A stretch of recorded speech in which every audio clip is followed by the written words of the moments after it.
Hello, everyone. Welcome to 10 Minutes Astrology. I'm Rod Chung. I am Alejo Lopez. Welcome to this new fantastic episode. Oh, new fantastic episode. Why are you so happy today? I don't know. I'm always happy.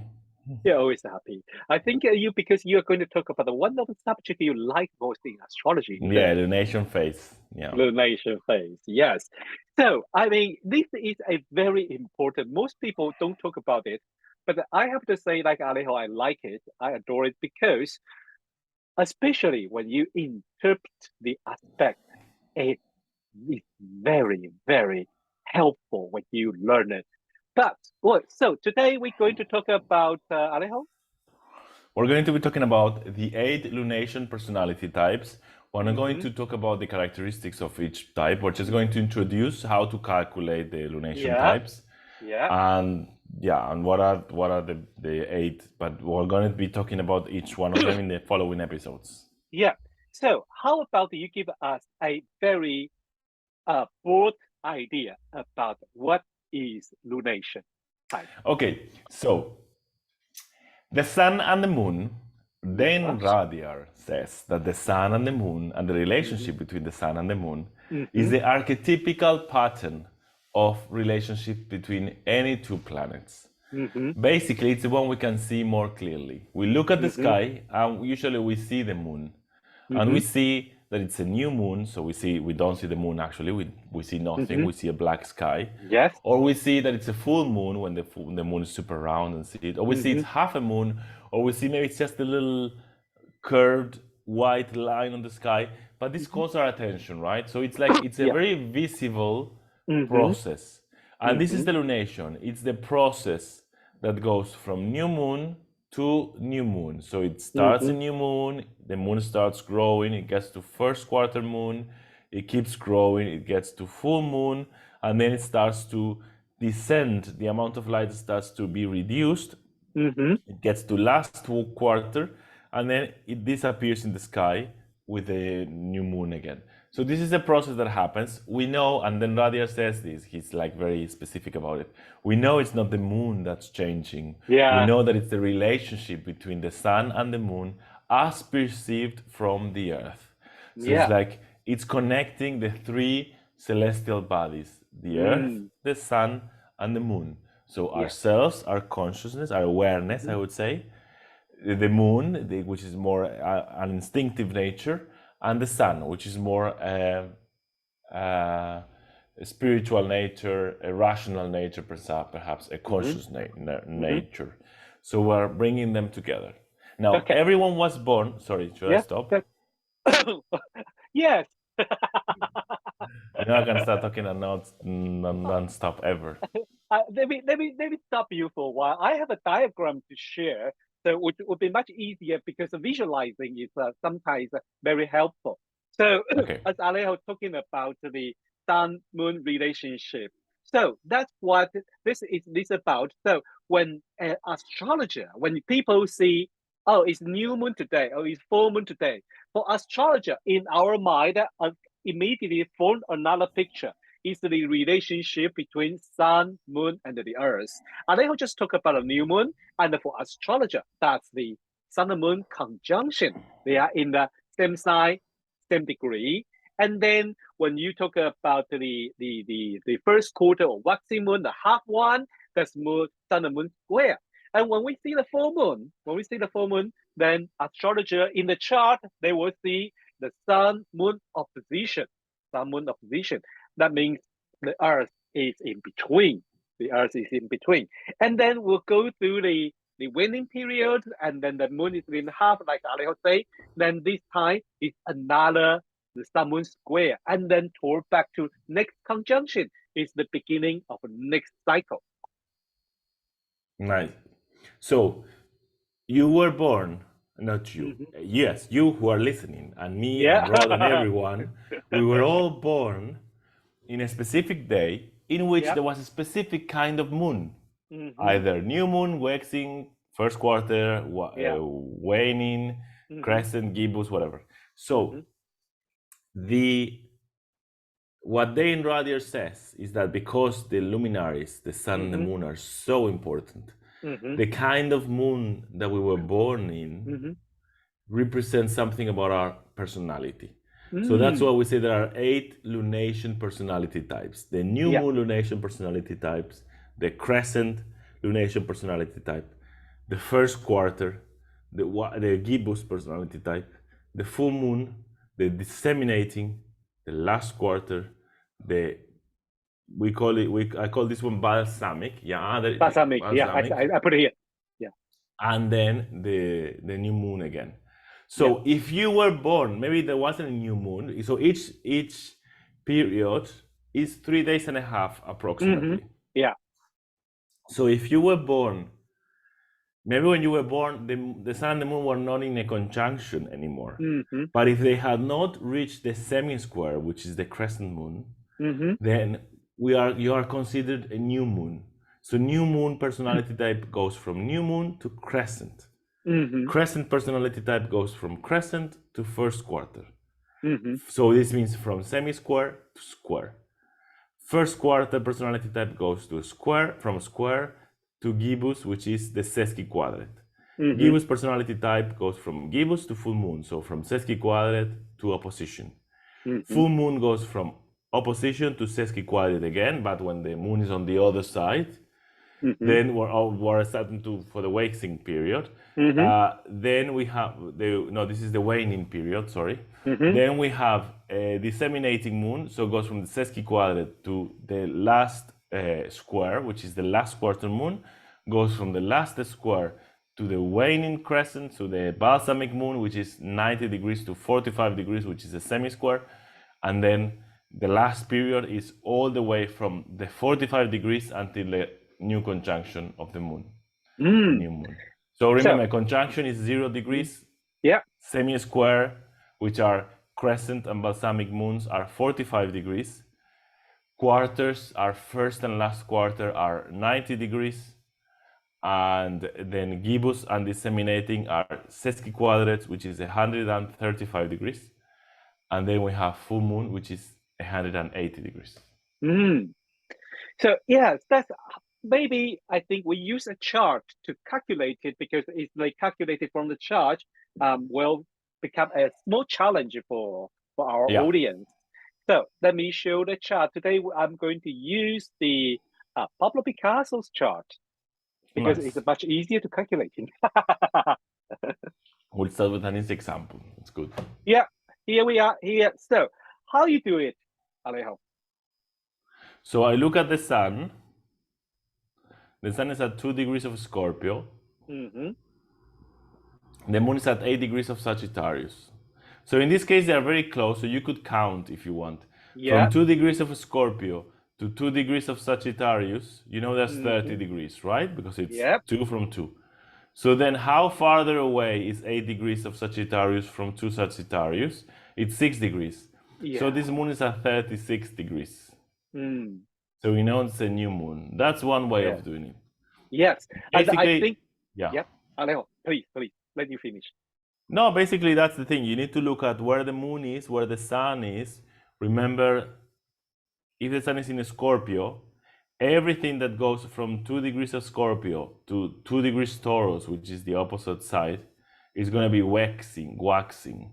Yeah. And from 2 degrees Scorpio, from 2 degrees Taurus, I mean, all the way back, it's going to be waning. So that's important to remember. So you know on which side of the line are you. So I will draw a line there to make sure you know that. And then you just count how far it is. Yes. So like I will repeat what Alejo just said, because it is very important, because people say how to calculating them. If you learn this technique, it's very easy for you to calculate aspects, not just rely on the symbol. So you remember each sign is 30 degree. Each sign is 30 degree. So when you go to 30 degree, like Alejo says, the 2 degrees Scorpio, then for the 30 degree will be the 2 degrees Sagittarius. Now you jump 30 degree. Now you can see the moon is 8 degree. So it's 6 degree away from this 2 degrees Sagittarius. So Alejo say very quickly, he say, this is 36 degrees. How fast that could be? Okay, don't be nervous. So you just counting by sign, like the 2 degrees Scorpio to 2 degrees Sagittarius, and then 2 degrees Sagittarius to 2 degree Capricorn. Okay, you use this way to calculate it. And then the first 45 degree is the new moon. That as Pablo Picasso, his sun and moon distance is only 36 degrees. So we say he is belong to the new moon type. Now, I think should we use another example or just let's do one more random. Yeah, let's do one more. Let me open a chart. I just randomly pick whatever chart. How about that? Maybe I don't know. Let's hope it's not a hard. Oh yeah, hard one. This is a hard one. Luis Pasteur. Okay, yeah. So here we have the sun at 4 degrees Capricorn. Yeah. So the first thing we do is we look at the opposing thing. So the opposing thing would be 4 degrees Cancer. The moon is there. It's before 4 degrees Cancer. So we know for sure this is. I always confuse the names in English. This is waxing, right? I mean that it's growing. This is waxing. This is waxing. Yeah. Yes. Now, this one I would do it a little bit different. So we know that 4 degrees Cancer is 180 degrees. Yeah. Yes. If I go backwards from 4 degrees Cancer and I go to 4 degrees Gemini, I know I'm in 150 degrees. Yes. Yeah. So we know that from 135 to 180, we have what we call the gibbous moon. Yeah, gibbous. So this moon is between that, obviously, because it's quite close to the full moon. So it hasn't reached the full moon, but it's after the 145 degrees. So we know this is the gibbous moon. Yeah. So another way you can do like what I say, a very stupid way, because I think I'll do the stop, the take it back.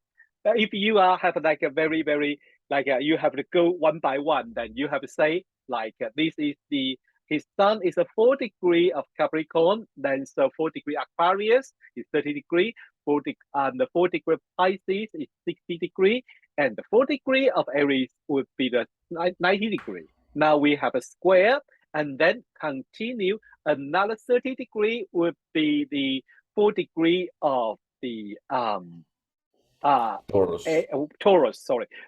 Then now we have a 120 degree. Now you get another 120, right? Yeah. 120. Yes. Yeah, you add another 30 would be the 4 degree of Gemini. Now we know we are 150 degrees. But it's between, like Alejo say, if you continue, that will be 4 degree Cancer, that will be opposition. Now we know this moon located between 4 degree Gemini and the 4 degree Cancer. It's already past the 60 quadrant, but not reach the opposition. So this one, we have the gibbous moon. Yeah, and I would say, if you count the way Rod counts, and you go to 4 degrees Gemini, and you know this is 150. Yeah. You can calculate the way we did before. How many degrees do we have of difference between 17 degrees Gemini and 4, where we have 13 degrees. So from 150 plus 13 degrees, this is 163 degrees away from the sun. So we know that it's between 145 and 180. So we know it's the gibbous moon. Cool. So I think before we stop today, I want to have a review about their name. Should we go through again with their name to help everyone and with their degree? Okay, just 1 second. So should we do one after another, Alejo? Okay. Yeah. Oh, should I start then? Of course. Yeah, I don't know. Okay. Yes, I would start. Okay, as I suggest. Okay, so if you will have the beginning of the lunation with the 0 degree when the sun and moon's distance between the 0 degree but not yet reach the 45 degree, that's new moon period. So in your natal chart, the sun and the moon, their degrees between the 0 to 45 degree, you will belong to new moon type. Alejo? Are you still there? Alejo. I don't know why I lost Alejo. Okay. Well, that will continue until Alejo come back, or he will, he will finally join us. So the next one between the 45-degree and if you pass the 45-degree, then you will start into the Alejo. You I'm back? back. I got Yeah. disconnected. I was so scared. I was like, okay, let me continue. No, but I Okay. can't hear you now. Okay. So I just finished the Wait, introduction of a new moon. I can hear you. Can you hear me? Yes, I can hear you now. So should we start again? Yes. Yeah. So I will just say, so if you have the distance between sun and moon, you counting the moon from the sun is between 0 to 45-degree, then your lunation type is belong to new moon type. And Alejo. Crescent type goes from 45 degrees to 90 degrees. Yeah. So if you have the sun and the moon square, that's a 90-degree above, between the 90-degree to the 135, which we call the 60 quadrant, then you are belong to the first quarter moon. Exactly. So from the sesqui quadrant, which is 135, to the opposition, which is 180, we call it the gibbous moon. Yeah. Then very easy. If you have once you arrive the opposition 180-degree, your lunation phase become the waning phase. The one before the other four we talk about they are waxing phase. And from now we are step into the waning phase, which the moon is getting smaller and smaller. So here we have the full moon 180-degree to next another 135-degree is another 60 quadrant. Then we count it as a full moon period. Exactly. So remember, in the zodiac, it's like you look for the opposition of the sun, and the moon has passed that degree. It's like she has outreached the sun. She was like, now she's behind the sun now. Yeah. So then from 135 to 90 degrees, but behind the sun, we would say it's the disseminating type. Yeah. Okay. Then from the square, and that means the 90-degree, that's another side of a waxing, but we have a waning square here to the another 45-degree. In this period, we call it the last quarter moon. Exactly. And the balsamic moon is the last phase of all. It's from 45 degrees to 0 degrees again. So you see the moon is catching up with the sun. The moon is usually very close to the sun, but it's behind. Yeah, so this is the important for lunation. Lunation is not just, it's very interesting because if you, from next week, we will talk about the lunation type with your personality. And that is very interesting because, like Alejo, I really like that. And also, you can apply it in aspect. That is another way to read aspect, but we will not go there. But if you are interested, go to find the article about that. So, well, today we learned a lot of things. We learned an 8th type of lunation, and from next week we are going to explain their personality. Fantastic. Well, fantastic. Thanks for listening and watch 10 Minutes Astrology, the most easy way to learn in astrology. I'm Rhoda Chang. And I am Alejo Lopez. Take care, everyone. See you next week. Bye.